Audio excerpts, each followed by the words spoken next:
Hands over hearts, everybody. I pledge allegiance to the flag of the United States of America and to the republic for which it stands, one nation, under God, indivisible, with liberty and justice for all. Thank you. Thank you, Bob. All right, do we have any new members with us today? We have Samantha from Vicasa. I'm new, but I've been introduced already, so I still need to say, how long do I have to say I'm new until I'm not new anymore? Whenever you want to announce anything, you're welcome to. So it's up to you. Okay. Yeah. Okay. Sienna. Hi, Sienna. How are you from the city? How's things at the city? Good. Everything's great this fine Monday. Thank you. Good. Nice to see all your faces. Wow. Thanks for joining us. Absolutely. We have Liz with us today from Highline Nursery. That's going to be our speaker. So we are super excited to have you here. Thank you. I know all about Highline, but not many others in Fortuna do. So this is exciting. Let's go to Renee now for our chamber announcements. Take it away, Renee. Yes, thank you, Melissa. For those who don't know, Melissa is one of our chamber board members. She's filling in for our chair, Kelly Isaacson, today. So thank you, Melissa, for being our hostess with mostess. So I'm excited. So our Fortuna loyalty card just recently launched. They are available for purchase on our website now. We are hoping to get the physical cards in by the 18th. We're just waiting for the printers to print them and then ship them. So hopefully that'll be coming soon. We do have a discount code for our chamber members to save $10 on the purchase of a card. So just reach out to me for that code. I don't want to publicize it, obviously, because then anybody can use it, but just give me a call and I'll give you that code and it'll save you $10.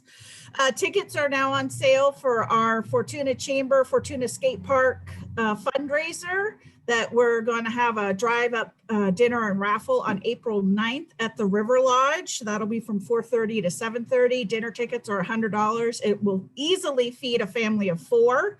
It'll be a huge pan of lasagna, either traditional meat or pesto vegetarian, beer bread rolls, antipasta salad, and then we've got a set of 4 cupcakes coming from Fresh on Main.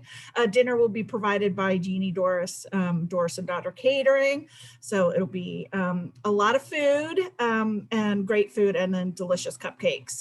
We've got a bunch of prizes that we're currently working on right now. One big one that's coming up here soon, but we'll keep the wraps on that for now.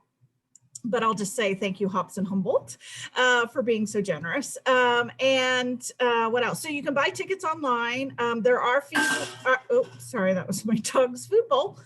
There are fees associated if you purchase online. We did mail out paper invitations end of last week, so you should be getting those in the mail. There's an RSVP form in the letter, so you don't have to pay a fee. You can always call us with a credit card. We can take it over the phone, and you won't pay any fee. But the platform that we use to purchase tickets online does charge a fee. So I just want to let people know that in advance.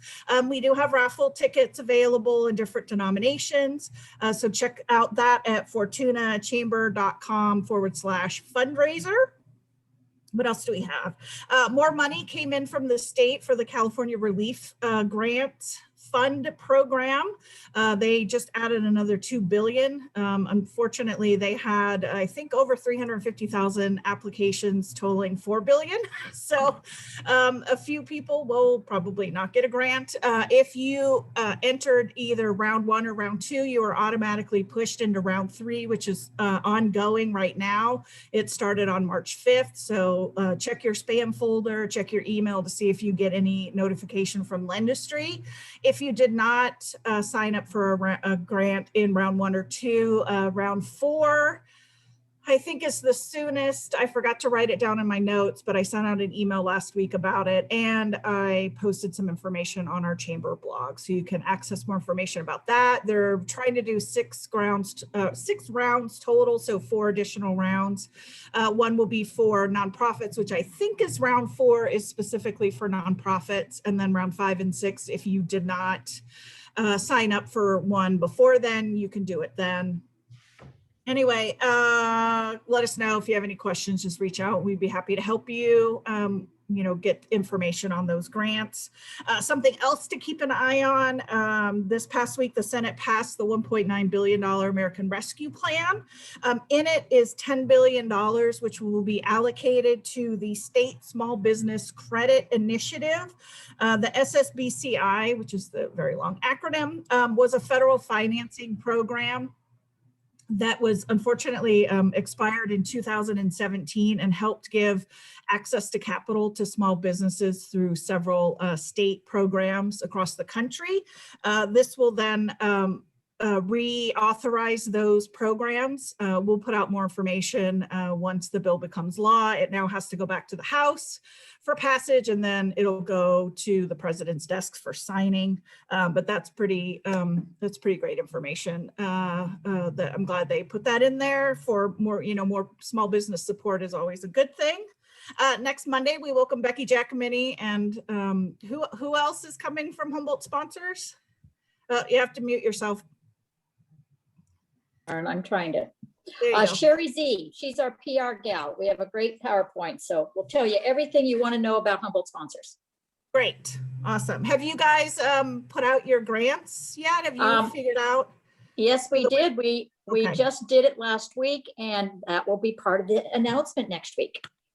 Okay, good, thank you. And then finally, don't forget to sign up for our sexual harassment avoidance training, March 23rd and 24th. This is mandated training from the state. Every 2 years, you need to do this if you have 5 or more employees. Sexual harassment claim, if you've been paying attention to mainstream media, has been hitting quite a few of our elected officials pretty hard. Keep that in mind. Don't take it for granted that you're protected just because we're in a small community. Keep in mind that your vendors can file a sexual harassment claim against your company. Customers can file claims. It's not just employee to employee. So take a look at our website, fortunachamber.com/training. We have the 1-hour mandated training and the 2-hour supervisory training. Again, that's March 23rd and 24th. And that is it for me. Thank you. I will turn it back to Melissa. All right. Wow, Renee. Thank you. I'm looking forward to the new president signing that bill. Yeah, I mean, there's a ton more in the bill, with unemployment extension and stimulus checks, but I didn't want to get, too far into the weeds about it. But the only reason why I'm here for Kelly is because Unclaw got me a PPP loan. So I owe her. Hey, speaking of contests, do you want to talk about your home cooking contest? Not really. I'd rather say happy birthday to Jeremy Stanfield, who just jumped on here.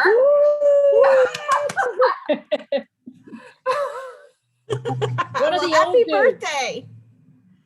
Happy birthday, I Jeremy. saw it on Facebook, but no, all the cool people don't use Facebook anymore. They'd rather say it on Zoom. So 2021 is happy birthday. And any announcements? Yeah, the Journal's doing a cooking contest. It's going over okay swimmingly. I think more people cook and then they forget to take a picture of what they eat, and then they eat it and then they're like, oh, I forgot. But Sixth and E is sponsoring it. They're the new deli-ish kind of place in Eureka and Eureka Natural Foods. So it was just something fun, and you can still enter if you feel like cooking up something. Let's see. Anybody else have announcements? Becky, do you want to say anything about the Cattlemen's? Yep. I do. So one of the many hats that I wear are in the cattle industry. And so we always have an annual dinner where, we invite maybe 1,000 of our closest friends and neighbors. and celebrate what we do in the industry. And of course, we could not do it this year, so we're going to the old drive-through type thing. So it's coming up on March 27th. It's a Saturday. It's from 4:30 to 7:30. It's a New York steak dinner, $20 a ticket. You can get tickets at Greens, or you can get them at the auction yard. And we do need to pick up tickets by, I think it's the, yeah, something like the 20th or something, but I'll get more information.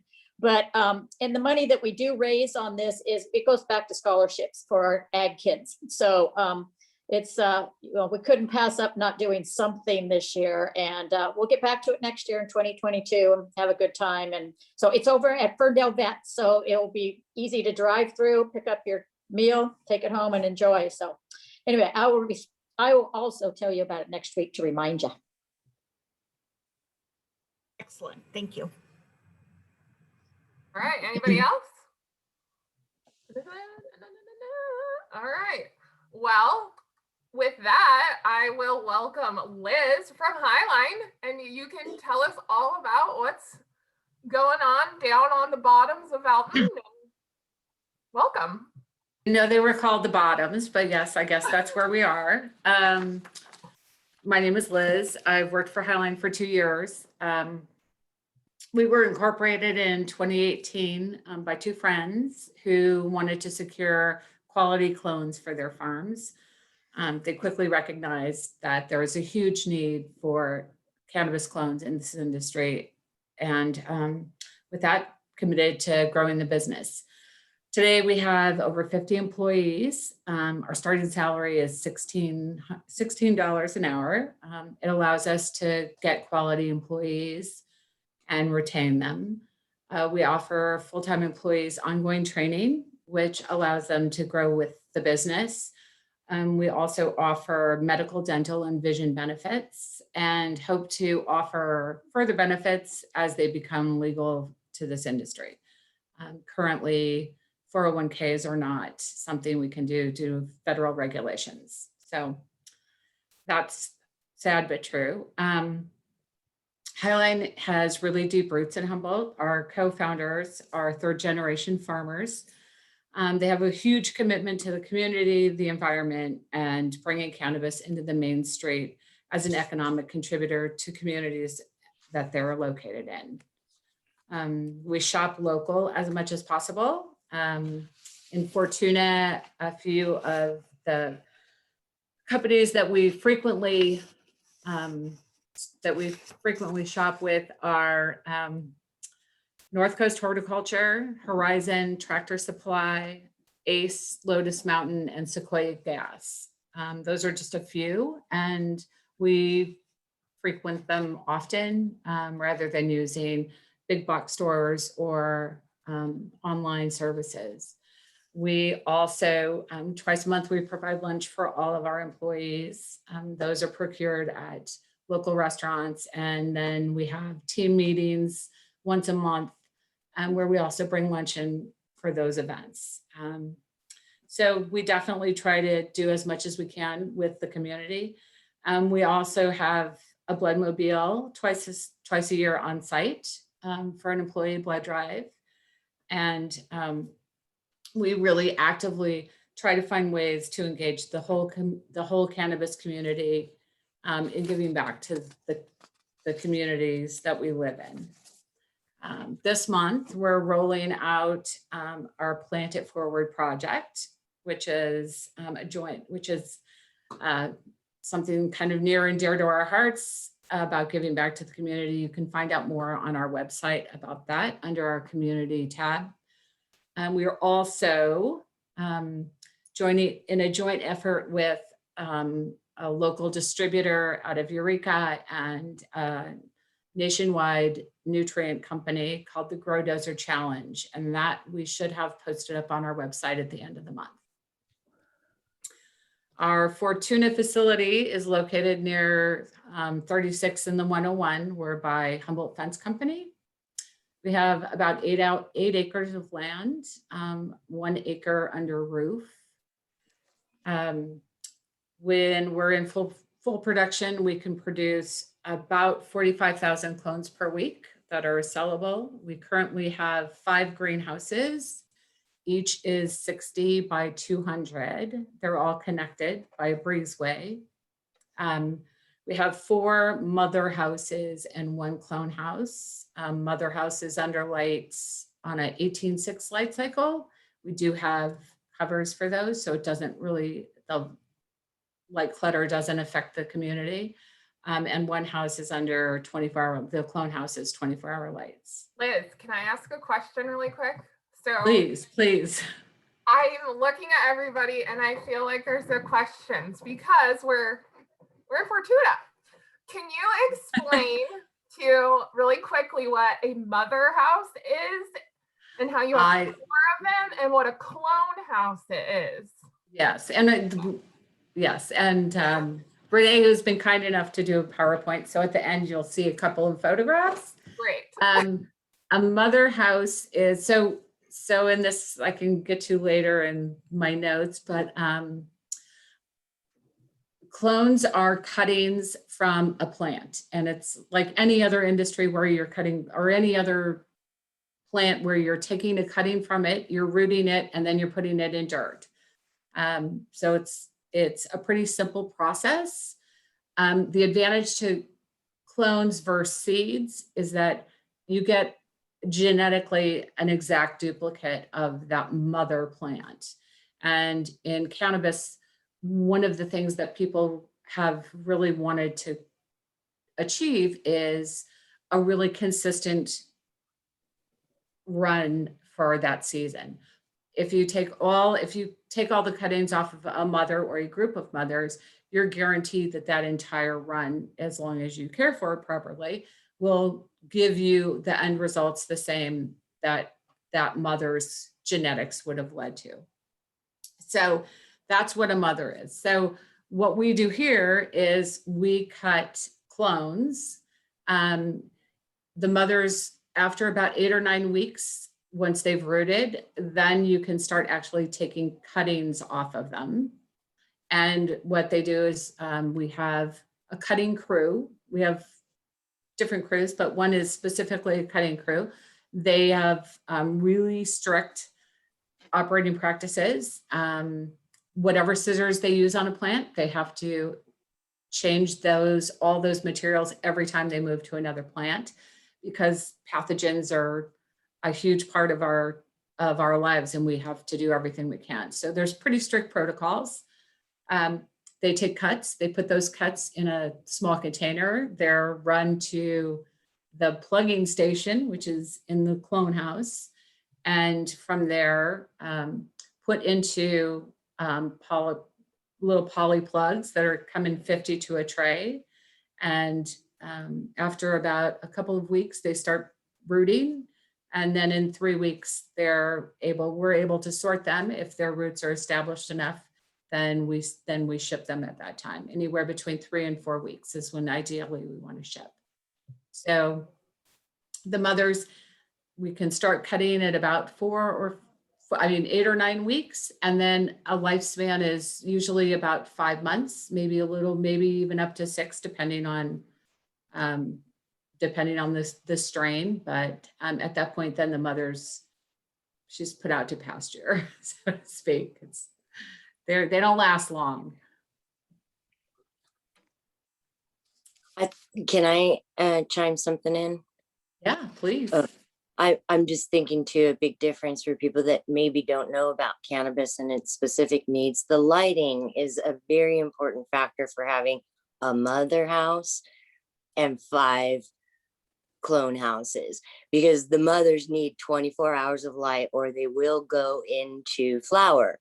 So that's our mothers are on 18.6. Perfect. Yeah. So it's just enough light to keep them from flipping, but it's not like the clone house is under a 24-hour light cycle, but the moms, we definitely keep them on a lower light cycle. It's an 18.6. I just thought that might help people understand why there is a separate mom house, because it does require different lighting. Yeah, definitely. Yeah, it's you're all absolutely invited after COVID. We're not open to the public, but we'd love to give some of you a tour sometime if we ever can ever get there again. And it was commonly referred to as marijuana back in the day. But when we started moving towards legalization, the industry sort of swung towards the term cannabis, which is the most common term now that they use in the industry. It's medically legal in 36 states, legal for recreational use in 14 states. And most people in the industry believe that the federal government will, in the next year or two, make it legal in some way, shape, or form. Federally, hemp is legal now, which is in the cannabis family, but it has to qualify as hemp. It has to test at 0.03 THC. So but hemp is grown in almost every state in the union at this point.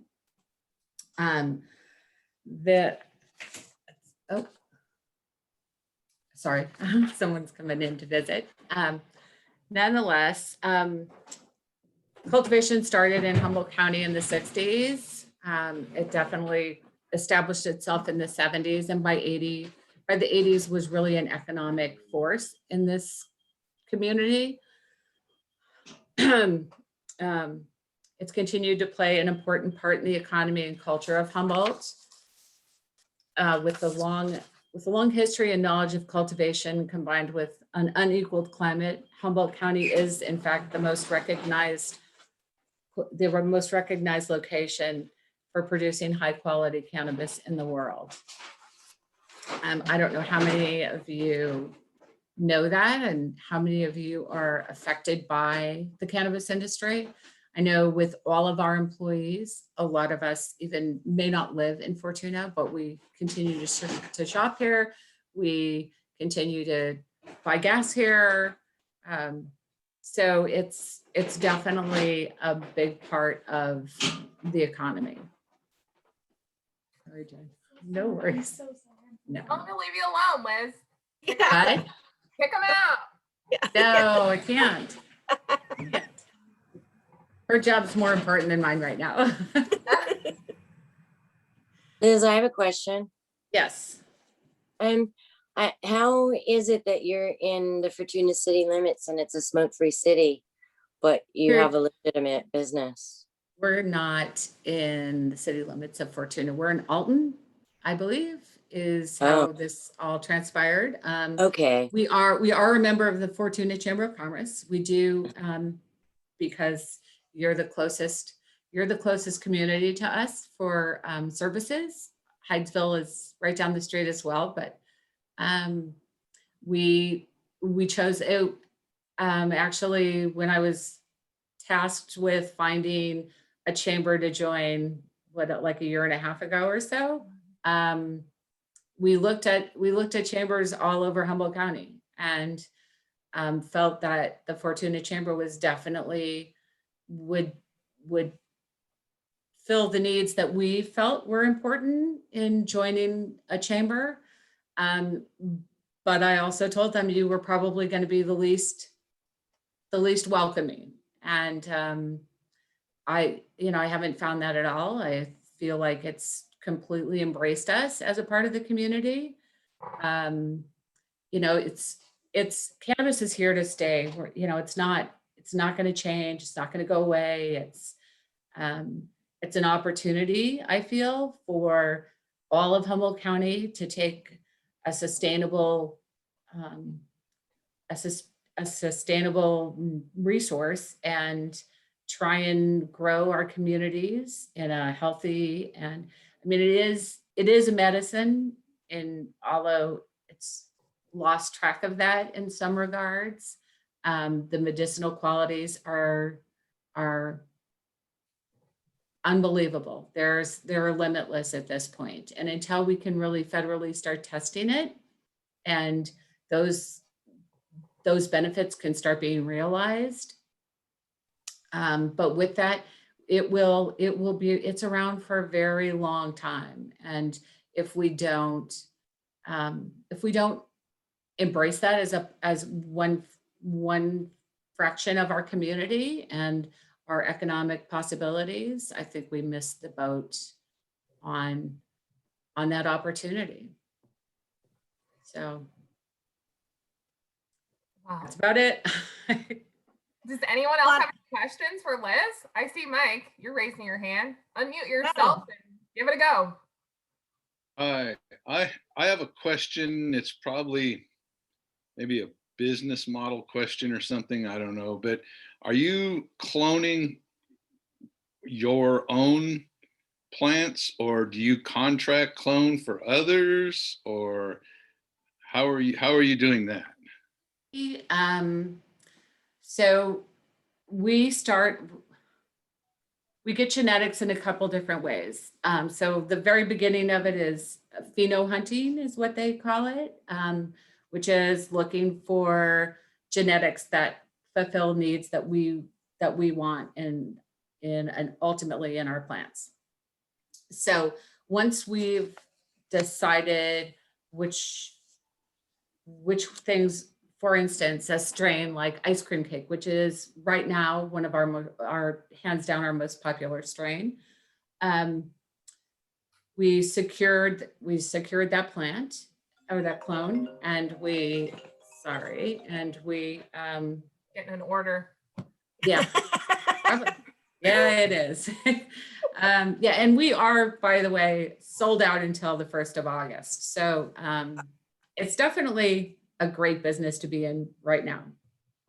But nonetheless, so we can either get those genetics in seeds, or we can get those genetics by clones. And from there, we'll grow. If it's seeds, we germinate the seeds. The disadvantage to seeds is normally there's male and female seeds, and you have to be able to sort through the males and get rid of the males, or they will in turn pollinate the females, and then you've lost your crop. Ideally, a crop of sellable cannabis is unfertilized females or unpollinated females. So you have to make sure there's no males, or they will go to seed, and that basically destroys your crop. So from when we got a mother that we determined that we want to actually run with that and use that in our lineup, then we have what's called sections, and their square footage of different mother rooms. We determine we want 4 sections of a strain. We grow up those clones. We grow enough clones up, fill that section with mothers, and then as that room matures, then we can go in, cut those clones every week to 10 days, depending on how many are there and how many sections there are. And then we sell those clones. As I said, our busy season is usually March to about September. And we'll do about 45,000 clones a week in that time frame. Thank you. Want me to, thanks, Mike, for the question. Liz, do you want me to do the spreadsheet Sure. or the PowerPoint? Sure. Sorry, Yeah, whatever that's that'd be called. great. One of those things. One of those things. We have a cute little, a little drone footage here for you. Our beautiful home.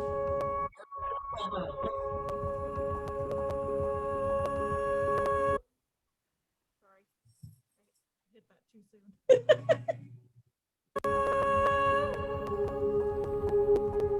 Oh, okay. All right, take it away, Liz.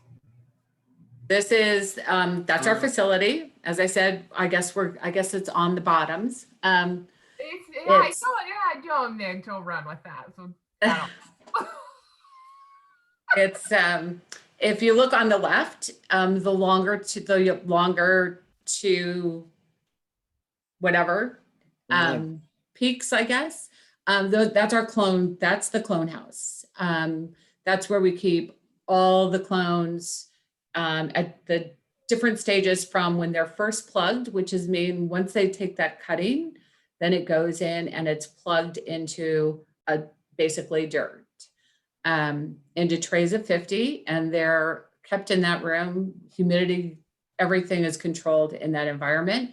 And over the course of 3 weeks, we, with as little amount of stress as possible, harden them off to a greenhouse. They start with tent, like a plastic cover over the trays that retains a really high humidity. And so in the course of those 3 weeks, we remove those, then they're kind of hardened off to that environment that the greenhouse is for the clone room. And then they're shipped at about 3 weeks.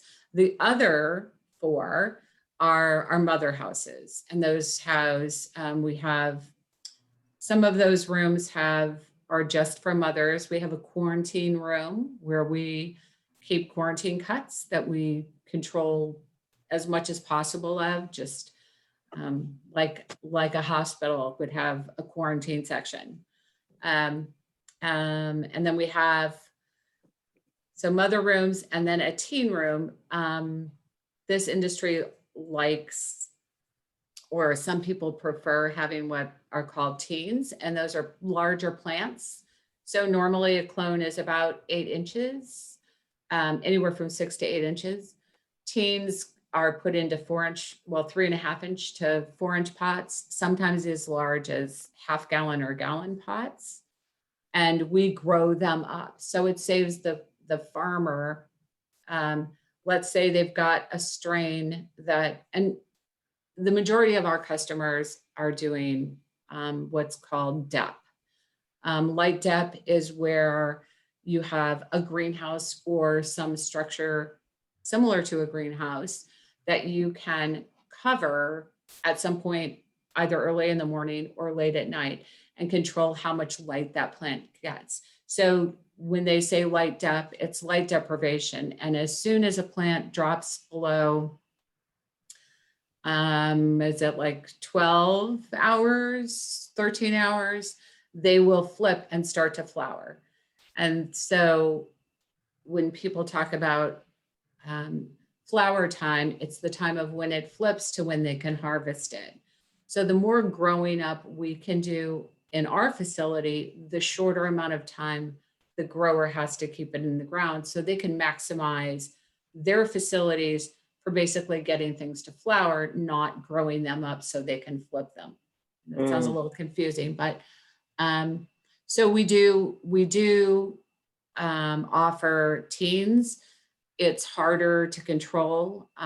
There's much more room for pests. There's much more room for all sorts of problems.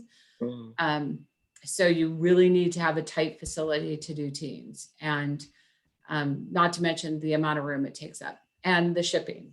You know, we had to buy a new vehicle to ship those because normally those bigger pots just don't work in those vans that most distributors and nurseries have nowadays. So it's complicated, but teens are very profitable if you can get it to work. Okay, that's Riley on the right. He's our go-to face man. He's our cultivation manager.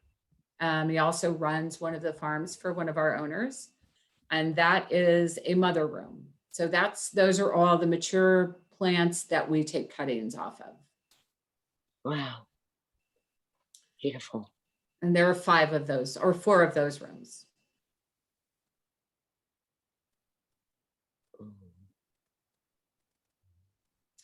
And that is a clone that's fully rooted. That's a sorter. So what we do is when the trays are about anywhere from 2.5 to 3 weeks old, we have a sorting crew, and they go through every single tray and pull out every single clone and make sure that the roots are healthy. And if so, they go into a healthy tray. If not, they go into another tray. We do what's called regrows. So we do, rather than just throwing them out immediately, we give them an opportunity to give them a few more days for the roots. But we do hand sort every clone, which is really labor intensive, and not very many facilities offer that. And that is a cutter. Can't really tell, but there are scissors, and yeah, right there. And as I said, those scissors touch that plant, and then they go into a solution that sterilizes them for 15 minutes before they can be used on another plant, which really cuts down on the transfer of pathogens from plant to plant. Sorry. There we go. Went too fast. And that's one of our watering people in our clone room. That's the clone room. These are all the rows in front of him are 3-week ready to ship clones. By that time, they've all been tagged for a specific farm and are just waiting to go into boxes to ship. We are a licensed farm. We sell to licensed distributors and farms. The bulk of them go to farms. We do ship through Metric, which is the cannabis track and trace, for lack of a better term. Every clone has to be accounted for. It's laborious. It's a lot of red tape.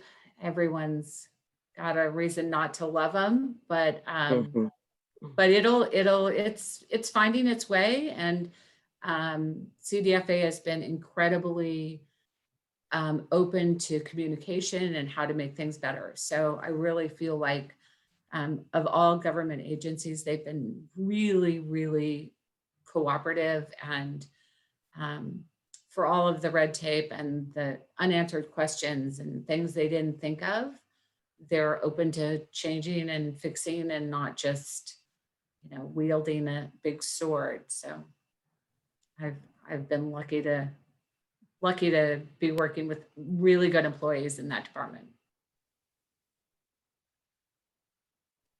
So any other questions? Yeah.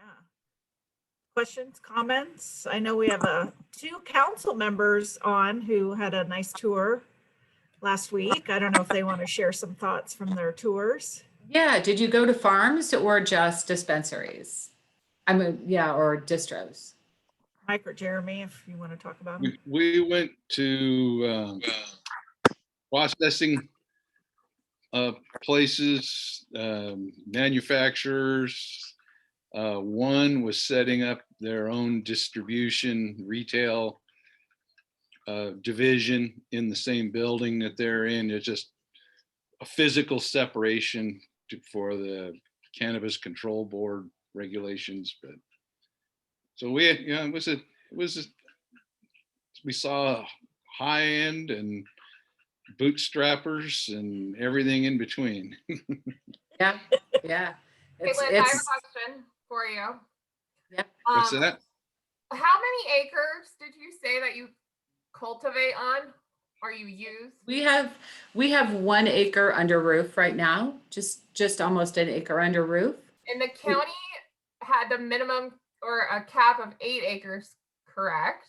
Which we have 8 acres. We sit on 8 acres of land. I don't know what the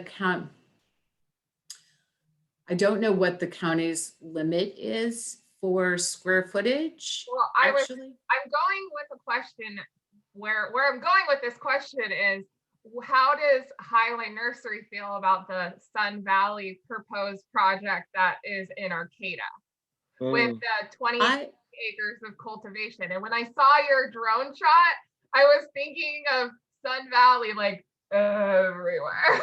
Right. We do business with farms in Southern California and in Salinas, and just Google a couple large farms. It's mind-boggling. I mean, there are 90. You saw our little 5 greenhouses. Right. There are farms with 90 of those. I mean, it's mind-blowing. Right. But I think inevitably, if you're going to be in the industry, there are going to be those facilities. It's just, there's no way around it. This, you know, tobacco farmers are not all little teeny farmers. And, you know, Philip Morris is a player. And I don't think cannabis will necessarily become that. I think it will be more like the wine industry, where there's always going to be Gallo, there's always going to be big chug wines, but there's a really big section of that economy that are smaller, more boutique-y people in the industry. I can see that being more of the case for cannabis than the tobacco industry footprint or example. But I think every region is going to have some of the worst of it, which may be those big, huge corporate people in their community. It's going to be unavoidable. You know, Mandavi's huge and he's got property in Napa. You know, it's just a matter of how people regulate those people coming into their community. You know, it's like, do you want a Walmart or don't you want a Walmart? You know, I think communities individually are going to have to test the waters. But I think if you don't allow cannabis in some way, shape, or form within your community, whether it be city limits or neighborhood, however you want to look at it, you are definitely eliminating an economic force within that community. And to not allow it just strictly based on the fact that you don't agree with cannabis as a consumable is going to prohibit you from truly taking advantage of what all of Humboldt has to offer economically. Speaking of economics, can you talk a little bit about the Essential 1% project, and then maybe just give us a little tiny overview of the Planet Forward and the Grow Dozer challenge? We were, when COVID hit, well, we do two things. As I said, our owners are really committed to their communities. You know, cannabis, because it was in the shadows, so to speak, for so long, people were really community-based. They were really focused on their neighborhood, their street, their hill, their whatever. And so because they lived in the shadows, because they weren't a part of communities economically, besides buying groceries and participating in that cash currency that we were talking about earlier, they really did rely on each other, and they really did try and support each other.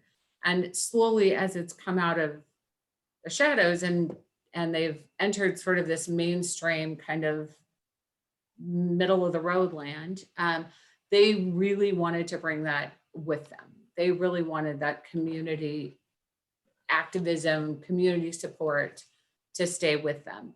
So originally we said 1% of our gross proceeds would go towards not-for-profits in our communities. And then when COVID hit, we were going to do the Essential 1%, which would go to COVID relief, go to you know, first responders, whatever, food pantries. We did a number of things. But this year we decided, okay, what's another way we can get involved? So we've kind of phased out the Essential 1%. We continue to give 1% to not-for-profits. And that we do have on our onboarding form. We let the farmers pick where they would like their 1% to go. Of that 1% that comes from the sale of what they've purchased. So that's kind of nice because everyone has, and we give a couple of different options. Originally, we gave them specific organizations. Now it's just 3 options. It's the environment, community support, and education are the three that we kind of have targeted. The Plant It Forward project, we're just rolling out now. It's basically because cannabis has a lot of crazy rules, we can't give things away. We're trying to follow the rules and regulations, leaves everyone to like, you kind of try and do it. And then you're like, oh, maybe that's not the way we can do it. So we're constantly rechecking what the rule is that week. But we're giving a plant to farmers with the intention that they grow that plant, they nurture it, they care for it, and that plant is in turn donated in some way, shape, or form to their community, whether they give it as, we initially wanted to do it as medicinal marijuana all the way through, like take it all the way through to the end and use it, get in dispensaries involved so that they could donate it to consumers in need who didn't have the finances to be able to truly afford cannabis, but would benefit from it hugely. So that became evident that that was going to be such a huge, hard thing to pull off. So, so we're leaving it to the farmers and letting them choose where they, but it gets farmers involved, it gets the community involved, and ultimately, hopefully, we'll go to all sorts of things in the community that people can support. How much do you think that one clone could produce? If it's outside, if it's a what's called full term, it's, I've seen full term plants that are like 8 pounds. So this year, full term cannabis, some was selling for, $1,200 a pound. So do the math. Right. This year, who knows? It is sold for as little as 800. It's a commodity. That price changes exponentially every day, up, down, all around. Considering that it's probably not going to be full-term outdoor, it'll probably be a DEP. The weight comes in at much less than that. The price goes up, but it wasn't so much. I mean, it's definitely $200 or more. Let's put it that way. If you're not getting $200 off that clone, you wasted your money on the clone.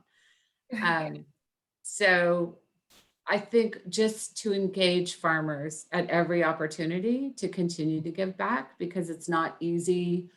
It's a cash industry. It's just,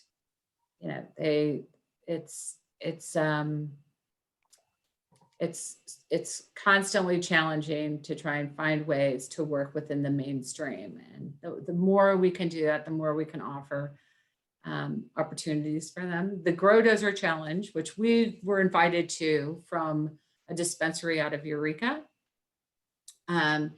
is a much bigger project. It's not so much about giving back to the community as engaging the community in a friendly competition. There are about 26 farms involved, and there's nothing like a farmer and his ego. So it's a challenge to see who can produce the best product. With the parameters the strain is ice cream cake. It has to be a first run DEP, so they have to plant between now and the latest is May 1st. And it's a friendly competition. And our intention of getting involved with it was just to be able to engage farmers again, out in the open, not have it be in the shadows. Let's continue to try and bring this into the mainstream. And the more we can do that, the more people will not shy away from it, but embrace it and embrace the opportunities. Is that similar to the Feast of the Fields in Southern Humboldt, where they all grew the same strain, and then they ended up donating $15,000 to the fire department in Redway? I mean, it was an amazing thing. Yeah. Oh, Southern Humboldt has a really, really really strong roots, and they've been doing things like that all the time. There's, everything down there is a volunteer fire department. I live there. I know how hard it is to get like the sheriff in the middle of the night. It's not going to happen.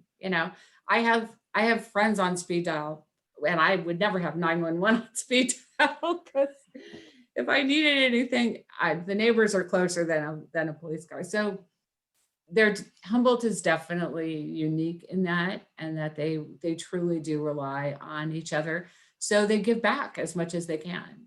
Grow Dozer isn't a fundraising event, so to speak, but I could see it turning into something that would definitely benefit the community in the long run. But it wasn't initially brought on as that. It's more of a friendly competition. So we'll see where it goes. It's the first year, so we don't know. We don't know what's going to happen yet.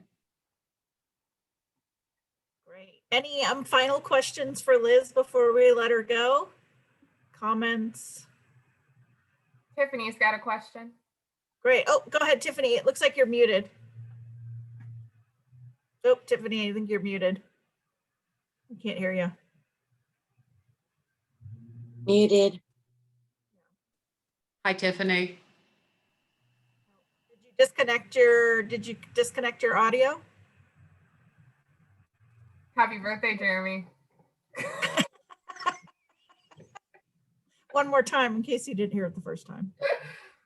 Tiffany, if you want to type your answer in the chat, we can read it out if that's easier, if you can't get your audio to connect.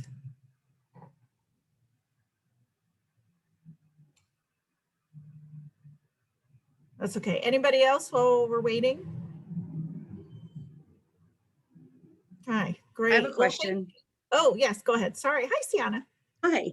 I was just wondering, Liz, with the idea that the city of Fortuna's council is going to take up this topic, potentially sometime in the near future, I'm curious what you would, what are some points that you would, I guess, prioritize for the council to consider when they're, discussing parameters by which they may or may not allow cannabis industry-based businesses within city limits? I think the state guidelines, I am not, I moved back to Humboldt a few years ago from living in the Chicago area for years. And I think that the state has some things right. I think that limiting actual cannabis cultivation in residential, like a highly compacted residential neighborhood, is a good thing.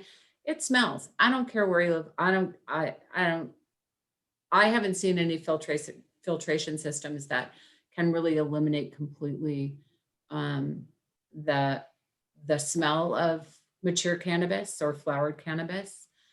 So I think there are a couple of guidelines, but I think overall, I have a dispensary not far from my home, and I have a liquor store not far from my home. And I think if you look at those two separate things, but ultimately, I think when you come to recreational, that's what they are, it's recreational use. But